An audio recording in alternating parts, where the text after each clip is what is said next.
Just 18 games to go here on the Wasatch front for the Utah Jazz, back home after a 5-game road trip.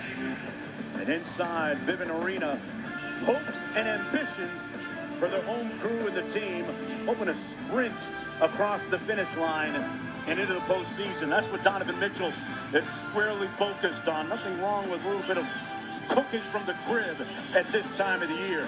And Rudy Gobert, the reigning Defensive Player of the Year, the 3-time Defensive Player of the Year, looking to peak at the right time as well. Welcome, everyone, to NBA Wednesday, presented by State Farm. It's the Portland Trail Blazers taking on the Utah Jazz as we look at the Western Conference standings. Phoenix right now, of course, the number 1 team. They won just a moment ago, the game you saw right here on ESPN. Utah, the number 4 seed at 40-24. This, of course, after a subpar January and a bounce back in February. Hello, everybody. I'm Mark Jones, chopping it up courtside with Doris Burke. This is the 3rd meeting of the season between these two teams.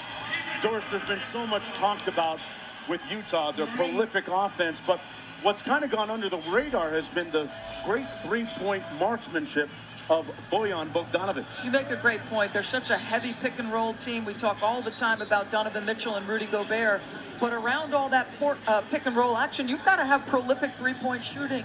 They lead the league, Mark, in 3-point makes, second attempts. How about he goes for 11 last game out, most without a 2-point field goal. And by the way, he's had 15 over his last 2 games. What's in store? Well, here's the situation with the Portland Trail Blazers.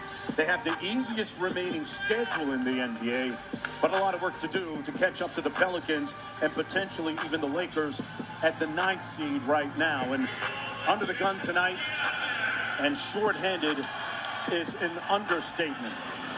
As we take a look at tonight's starting lineups, brought to you by Crown Royal Apple. Look at the starting 5 for the Blazers. Williams, Hart, Ellaby, Hughes, and Eubanks on a 10-day for the Blazers. Meanwhile, Conley and Mitchell in the backcourt for Utah. Royce O'Neal, Bogdanovic, and Rudy Gobert at the 5 for the Utah Jazz. Coming into the game with a record of